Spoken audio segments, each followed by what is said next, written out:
Ouais. Non, mais je pense qu'il faut vraiment être disruptif là sur le cours des actions en cash flow. Parce que comme le CAC 40 est down, Laurent, l'ordinateur est éteint. c'est toi qui es éteint. Je crois pas, non. Grâce à Hermine, on sait comment et où dépenser ces monnaies locales. Mais encore faut-il trouver des comptoirs d'échange ou des magasins qui les acceptent, et ça, c'est pas toujours évident. Mais est-ce que ça existe, une monnaie locale qu'on peut échanger absolument partout? Je vais demander à Chandrou. Ah, ce bon vieux Chandrou. Salut Chandrou. Salut Laurent. Dis, j'ai l'impression que les monnaies locales, on peut pas les utiliser tous les jours quand même. Sauf si tu vis dans le Pays Basque Nord. Là-bas, on utilise le shko. Le shko, c'est la monnaie locale la plus utilisée en Nouvelle-Aquitaine, en France, mais carrément en Europe. Ah, carrément.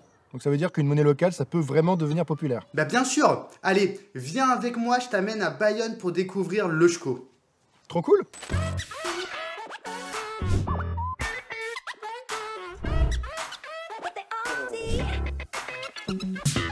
D'un côté, il y a les crypto-monnaies, de l'argent virtuel qu'on peut dépenser quasiment nulle part.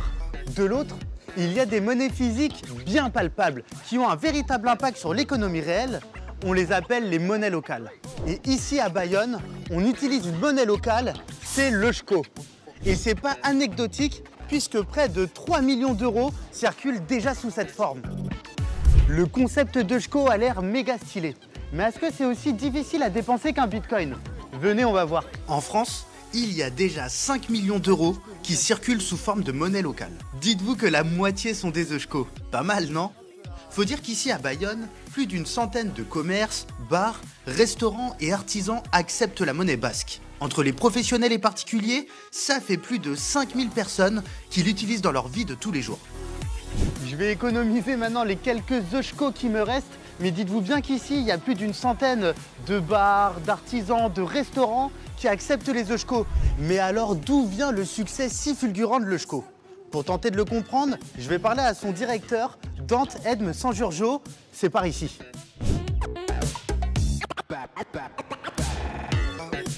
Pour toi, il est dû à quoi le succès de l'eusko? Parce que parmi les monnaies locales, c'est la première en France et possiblement la première en Europe.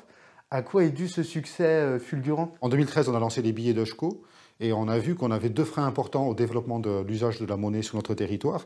De la part des particuliers, c'est l'accès à la monnaie. Il faut aller dans un bureau de change pour avoir des billets. Un autre besoin très important nous est retourné revenu de la part des entreprises qui avaient des euskos de leurs clients et quand ils voulaient payer un fournisseur qui était à 50 km, devaient apporter une enveloppe ou la confier au livreur. Voilà, l'échange par billet est évidemment pas très pratique. Dès 2015, on nous a fait des demandes de plus en plus fortes de faciliter les échanges. Donc on l'a fait en passant au numérique, avec un système de compte eusko qu'on a lancé en 2017. En fait, vous avez des comptes eusko qui sont comme des comptes en ligne pour votre banque habituelle. On ne peut pas faire un virement d'un compte eusko vers un compte euro.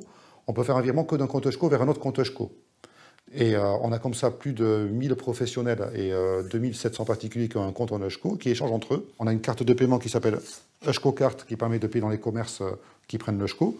On a lancé en juin 2020 une application de paiement Eusko Pay. Dans les commerces du réseau Eusko, il y a ce QR code qui identifie le commerçant.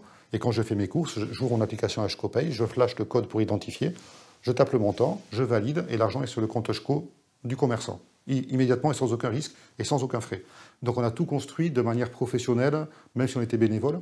On a construit de façon très sérieuse des outils qui marchent, pratiques pour les utilisateurs, avec une communication adaptée, pédagogique, voilà, un discours positif. Et je pense que c'est ça qui a fait que ça a bien marché ici. L'eusko connaît un si grand succès que nos amis basques ont créé l'Institut des monnaies locales. Je vais en parler avec Marie Giraud qui coordonne la formation. Donc si je comprends bien, si moi demain je veux monter ma monnaie locale pour monter un empire, je peux toquer à ta porte à l'institut de formation et tu vas me donner tous les conseils nécessaires pour pouvoir monter ma monnaie, c'est ça? Oui, c'est ça. L'idée, c'est, je pense, d'abord de constituer un petit collectif. Et à partir de là, tu peux venir te former à l'Institut des monnaies locales sur la première formation qu'on me propose en général, c'est stratégie de développement d'une monnaie locale. On a formé en 2021 pas loin de 30 monnaies locales qui venaient d'un petit peu partout en France. Et même, on a formé un député polynésien avec sa délégation polynésienne qui sont venus en formation au mois de décembre. Où qu'on en soit dans son projet de monnaie locale, qu'on en soit vraiment au balbutiement ou que cette monnaie locale elle soit déjà lancée et peut-être avec des difficultés à avancer plus vite et plus fort. Voilà, où qu'on en soit, on peut venir se former à l'Institut des monnaies locales. Ce qui est important et ce qu'a fait Loshco au départ, c'est tout de suite monter un projet sérieux, se professionnaliser assez rapidement, avoir un modèle économique dès le départ où on sait vers quoi on veut aller. Et c'est pas tout. Le SCO est aussi une monnaie solidaire qui n'oublie pas d'aider les autres. Rien qu'en 2021, il a versé plus de 50 000 € à 61 associations basques. Et oui, Elon Musk et ses crypto-monnaies n'ont qu'à bien se tenir.